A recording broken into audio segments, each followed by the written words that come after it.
Hello students, कैसे हैं आप? आई होप आप सब अच्छे होंगे। आईसीटी वर्चुअल क्लासरूम में आप सबका स्वागत है। मैं विकास।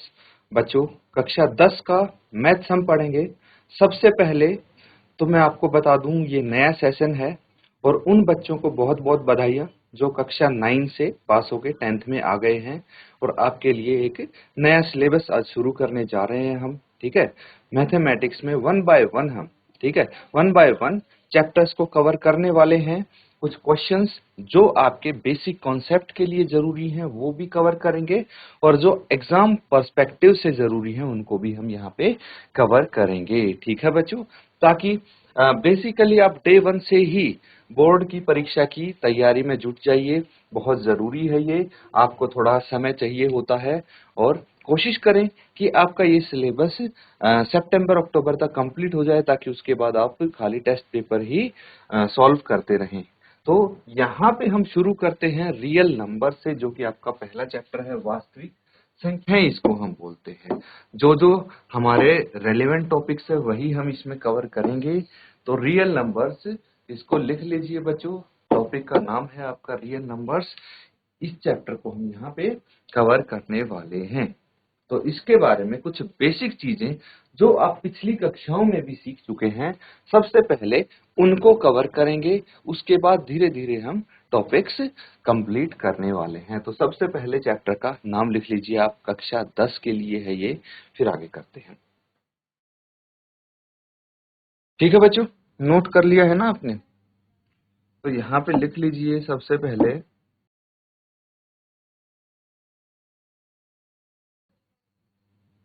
Real numbers. ठीक है,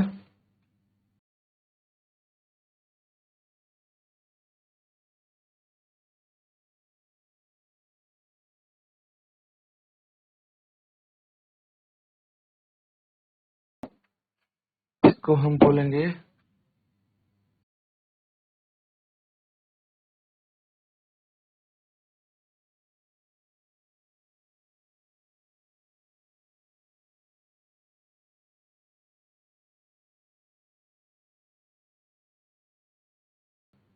ठीक है, वास्तविक संख्या।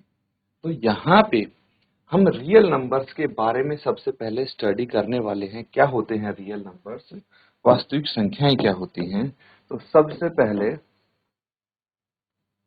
रियल नंबर्स, इसके अलावा भी कोई नंबर होते हैं बच्चों?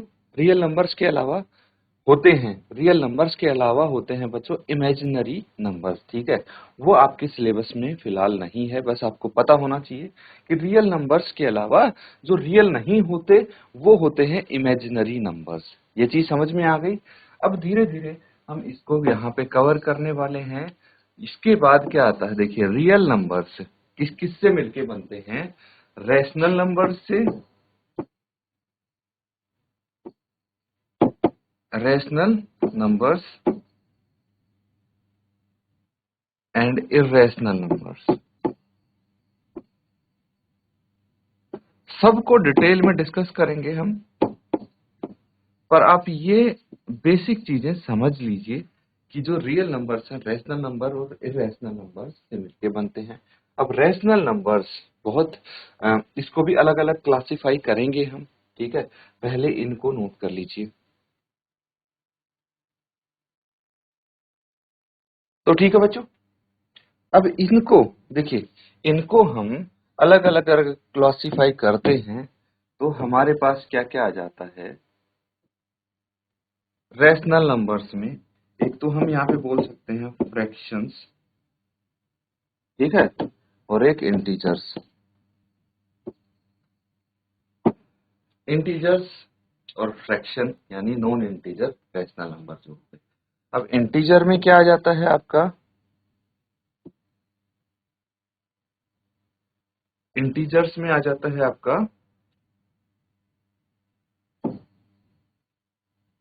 Whole numbers and negative integers. और होल नंबर्स में क्या आ जाता है? एक तो जीरो होता है और एक होता है नेचुरल नंबर्स। इनको डिटेल में समझने वाले हैं हम नेचुरल नंबर्स। ठीक है, तो ये टेबल आपके पास यहां देखने को मिल जाएगा इस तरह से। अब देखिए, सबसे पहले एक बेसिक चीज समझ लीजिए। बेसिक चीज क्या है? ऑल रैशनल, जो मैंने आपको बताया था, एंड इर्रेशनल। ठीक है, परिमेय रैशनल यानी परिमेय संख्याएं, इर्रेशनल यानी अपरिमेय संख्याएं, उन सब को बोलते हैं, सब मिला के क्या बनते हैं? Real numbers.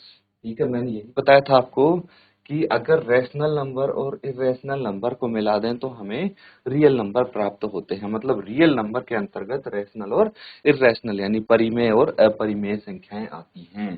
ठीक है, एग्जाम्पल देख लीजिए आप, जैसे 3, 4, √5, 8/9, ये सब क्या हैं? रियल नंबर्स हैं। ठीक है, the set of real number is denoted by R, इसको हम आर से डिनोट करते हैं, आर से मेंशन करते हैं। Real numbers can be represented on a number line. Real numbers क्या होते हैं? संख्या रेखा पर उनको हम रिप्रेजेंट कर सकते हैं, दर्शा सकते हैं। अभी जो हमने किया था क्लासिफिकेशन, है ना, सबने जरूर इसको लिखा होगा। क्लासिफिकेशन कौन सा क्या क्या है? ये देखिए, रियल नंबर्स हैं जिसके अंतर्गत आते हैं आपके rational numbers and irrational numbers. अब रैशनल नंबर को भी फर्दर क्लासिफाई किया है, फ्रैक्शन एंड इंटीजर, ये हमने किया था। फिर इंटीजर में कौन से होते हैं? नेगेटिव इंटीजर और होल नंबर्स। ठीक है, होल नंबर कौन से होते हैं? जीरो एंड नेचुरल नंबर यानी प्राकृत संख्याएं। अब ये क्या क्या होते हैं इनको भी डिस्कस कर लेंगे। पहले ये कंप्लीट आप टेबल बना लीजिए, कुछ इसमें अगर डाउट लगता है पूछ सकते हैं। इस क्लासिफिकेशन टेबल से आपको ये क्लियर हो जाएगा कि किस किस चीज के अंतर्गत क्या क्या कौन से टाइप के नंबर आते हैं, किन किन नंबर्स को मिला के आपके यहाँ पे रियल नंबर्स बनते हैं। इसको फर्दर और क्लासिफाई करना चाहो तो आप बोल सकते हो नेचुरल नंबर में आप क्या जाते हैं? Odd number, even number. ठीक है, इसमें प्राइम नंबर, कंपोजिट नंबर सब इनके अंतर्गत आते हैं। तो इनको आप नोट कर लीजिए और उसके बाद हम डिटेल में इनको एक डिस्कस कर लेते हैं कि कौन से नंबर क्या होते हैं। हालांकि आपको पता है, ठीक है, आपने पिछली कक्षा में भी किया था, तो आपको पता है कि नंबर्स कैसे होते हैं, इन सब के बारे में आपको पता है। फिर भी एक बार डिटेल में हम डिस्कस कर लेंगे ताकि किसी को कोई कंफ्यूजन हो तो वो दूर हो जाए। तो इसको नोट कीजिए पहले आप। तो ठीक है, नोट कर लिया है सबने। चलिए, अब इनको डिस्कस करने के लिए सबसे पहले तो आप ये देखिए, नेचुरल नंबर्स क्या होते हैं? नेचुरल नंबर्स होते हैं बच्चों प्राकृत संख्याएं। प्राकृत संख्याएं क्या होती हैं? प्राकृत संख्याएं, नेचुरल नंबर क्या होते हैं? Natural number is a set of counting numbers, they are denoted by N. तो सेट ऑफ काउंटिंग नंबर्स जो होते हैं ना, किसी भी चीज को गिनने के लिए, काउंट करने के लिए जो यूज करते हैं वो नेचुरल नंबर होते हैं, ये आपको पता है। जैसे एग्जांपल के तौर पे वन, वन से स्टार्ट होते हैं सारे नेचुरल नंबर, 1 2 3 4 5 एंड इनफाइनाइट तक जाते हैं, ये इनफाइनाइट हो जाता है। अब होल नंबर क्या होते हैं बच्चों? होल नंबर यानी पूर्ण संख्याएं। ठीक है, पूर्ण संख्याएं। अब पूर्ण संख्याएं कौन सी होती हैं? देखिए, नेचुरल नंबर जो होते हैं, सेट ऑफ नेचुरल नंबर जो होते हैं, उनमें अगर हम जीरो भी इंक्लूड करते हैं, ठीक है, एक शून्य को इंक्लूड करते हैं, तो वो बन जाते हैं आपके होल नंबर्स, पूर्ण संख्याएं।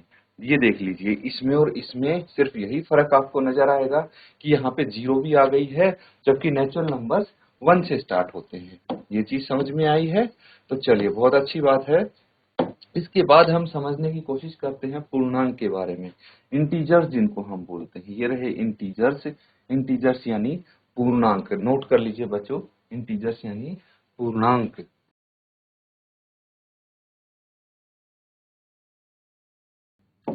ठीक है, इंटीजर्स यानी पूर्णांक क्या होते हैं? अब इसको समझने की कोशिश करेंगे। Integer is a set of whole numbers. Integer में क्या है? होल नंबर्स आ जाते हैं। ठीक है, and negative of all natural numbers आ जाएगा। नेचुरल नंबर क्या होते हैं? 1 2 3 4 5 6 7 इनफाइनाइट तक। उनका नेगेटिव कर दो तो -1 -2 -3 -4 एंड इनफाइनाइट तक जाएगा, ठीक है। और जीरो, या तो ये बोल लो कि ये तीन चीज, zero, natural number and negative of natural numbers मिला के क्या बनते हैं? इंटीजर बनते हैं, पूर्णांक बनते हैं। या फिर भाई नेचुरल नंबर और आप सीधा होल नंबर बोल लो, उसमें जीरो भी आ जाता है, नेचुरल नंबर भी आ जाते हैं, और नेचुरल नंबर का नेगेटिव। एग्जाम्पल देख लीजिए, -3 -2 -1 0 1 2 3। खाली इतने ही नहीं है, ये इस तरफ भी इनफाइनाइट तक जाते हैं, इस तरफ भी इनफाइनाइट तक जाते हैं, ठीक है बच्चों। तो ये z से इनको रिप्रेजेंट करते हैं हम, पूर्णांक है ये।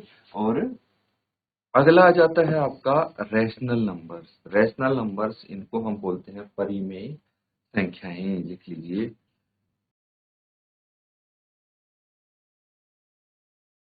परिमेय संख्याएं, ठीक है, ये हो जाएंगे परिमेय संख्या, रैशनल नंबर्स। अब परिमेय संख्याएं होती क्या हैं ये समझ लेंगे। All the numbers that can be written in the form where and integer are. देखिए, मैं आपको बता देता हूं कि परिमेय संख्याएं क्या होती हैं, रैशनल नंबर्स क्या होते हैं। That can be written in form p upon q, ठीक है। ये p बटे q की फॉर्म में जिनको हम लिख सकते हों उनको, दूसरी चीज है यहाँ पे, दूसरी कंडीशन है, and integer p and q are integers where, यहाँ पे लिख लीजिए p एंड q, ठीक है। जहाँ पे p और q क्या है? इंटीजर्स हैं। तो यहाँ पे आप लिखेंगे all the numbers that can be written in form p upon q where p and q are integers and q is not equal to zero. ये भी आप लिखेंगे कि यहाँ पे q जीरो के बराबर नहीं होगा, तो उनको हम बोलेंगे रैशनल नंबर्स। ये कंडीशन समझ गए बच्चों? देखिए, जिनको p बटे q की फॉर्म में लिखा जा सके, ठीक है, p and q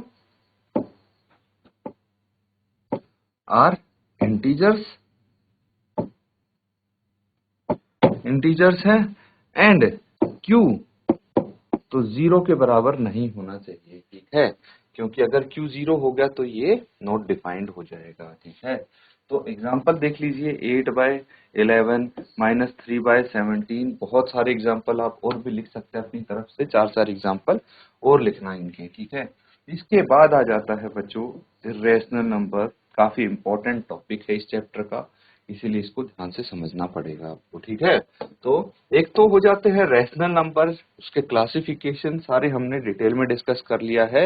real numbers के अंतर्गत एक और कैटेगरी आती है जिसको हम बोलते हैं इर्रेशनल नंबर्स, या फिर इनको हम अपरिमेय संख्या भी बोल सकते हैं। क्या बोल सकते हैं? अपरिमेय, अपरिमेय संख्याएं, ठीक है।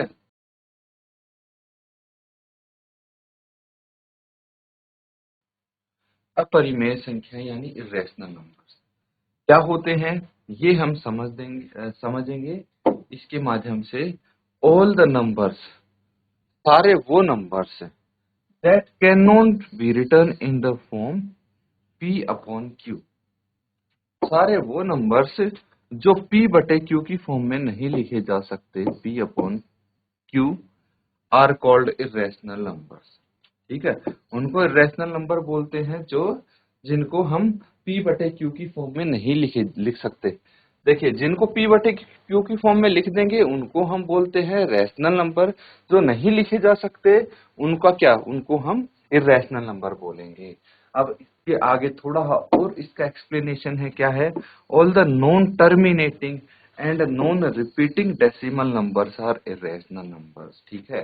देखिए, जो p बटे q की फॉर्म में लिख सकते हैं उनको हम डेसिमल में भी कन्वर्ट कर सकते हैं, है ना। तो अगर हम इनको p बटे q की फॉर्म में लिखने की कोशिश करेंगे, p बटे q को डेसिमल फॉर्म में लिखने की कोशिश करेंगे तो क्या आएगा? वो non terminating and non repeating decimal आ जाएंगे।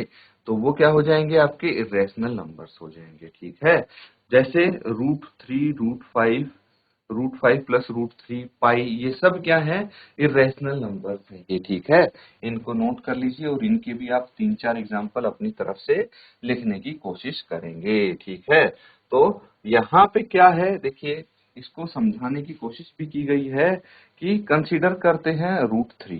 ठीक है, √3 को कंसीडर करते हैं जो अंडर रूट वाली टर्म है। जब कैलकुलेट करते हैं √3 की वैल्यू, तो हमें क्या मिलता है, ये मिलता है इस तरह से, here the decimal number do not repeat and do not terminate. ये और आगे जाएगा बच्चों, है ना, इसको अगर फर्दर सॉल्व करते रहेंगे तो ये कंटिन्यू होता रहेगा और आगे तक आपको नंबर्स मिलते रहेंगे। तो यहाँ पे क्या हो रहा है कि नंबर डेसिमल के बाद ना ही तो रिपीट होने शुरू हो रहे हैं, ना ही ये खत्म हो रहे हैं, इनका कोई अंत ही नहीं दिख रहा है, इसीलिए इनको हम बोलेंगे इरेशनल नंबर। इसीलिए ये इरेशनल की कैटेगरी में आ जाता है। समझ में आया, नोट कर लीजिए इसको। ठीक है, नोट कर लिया बच्चों। अब देखिए, इरेशनल नंबर के बारे में आपने समझने की कोशिश की है अभी तक।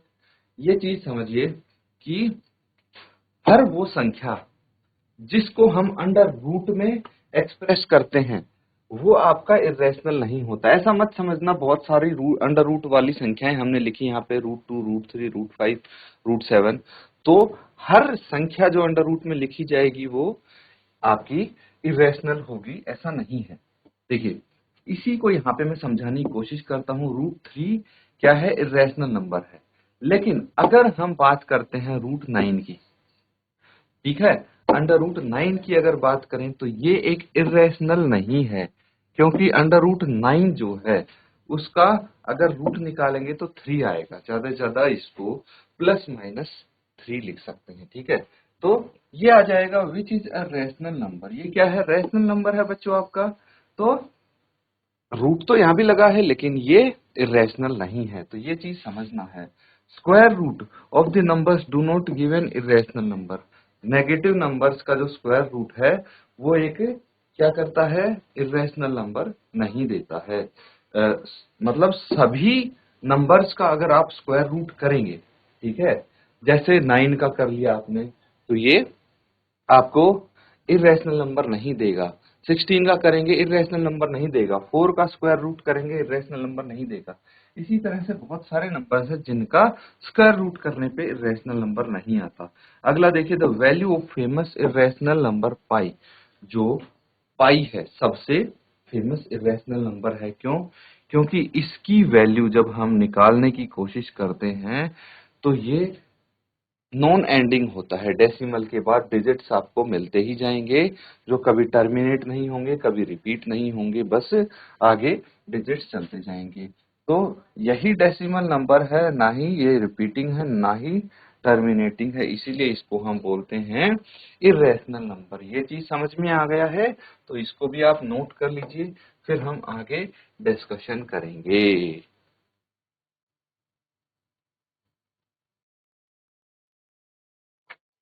ठीक है बच्चों, नोट कर लिया है आपने।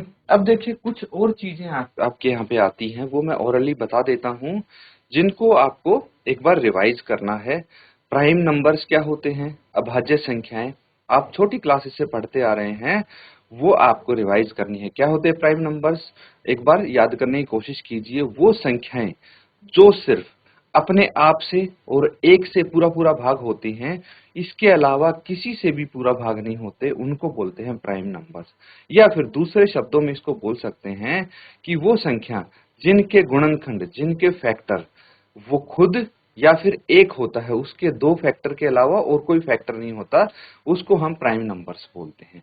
इसके बाद एक चीज और आती है, कंपोजिट नंबर्स। कंपोजिट नंबर्स क्या होते हैं बच्चों, वो नंबर्स जिनके 2 से अधिक फैक्टर्स हों, उनको कंपोजिट नंबर्स बोलेंगे। ठीक है, तो जो प्राइम नंबर्स होते हैं और एक को छोड़ के बाकी सब आपके कंपोजिट नंबर्स आ जाते हैं। समझ में आ गया, एक तो एक स्पेशल नंबर है क्योंकि उसके ना ही तो 2 फैक्टर हैं ना ही 2 से अधिक, उसका तो एग्जैक्टली एक फैक्टर है, इसीलिए समझ में आ रहा है। इसके बाद जब ये आपको पता लग गया, तो नेक्स्ट सेशन में जो हम यहाँ पे पढ़ने वाले हैं वो पढ़ने वाले फंडामेंटल थ्योरम ऑफ अर्थमेटिक। ठीक है, फंडामेंटल थ्योरम ऑफ अर्थमेटिक के बारे में हम थोड़ा डिस्कस करेंगे, जिसको हम बोलते हैं अंक गणित की आधारभूत। ये रहा, ठीक है, इसको आप डिस्कस करेंगे, लेकिन नेक्स्ट सेशन में इसको डिस्कस करेंगे।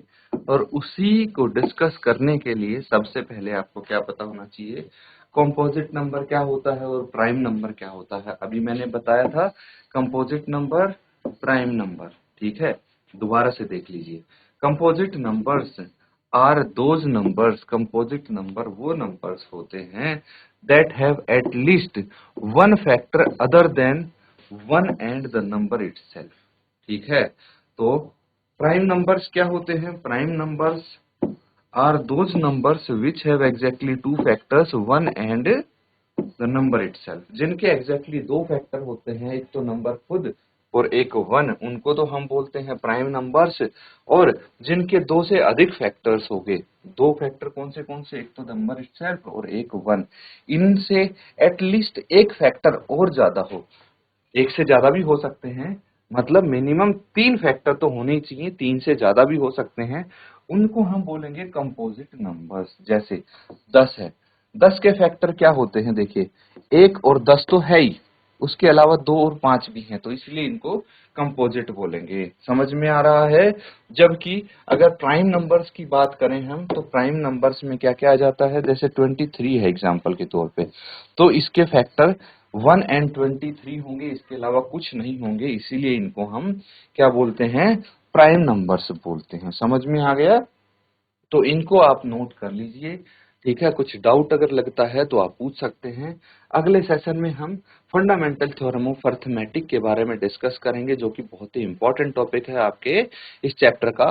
तो आपको ये जरूर रिवाइज करके आना है, इसको नोट कर लीजिए। कुछ डाउट अगर लगता है पूछ सकते हैं।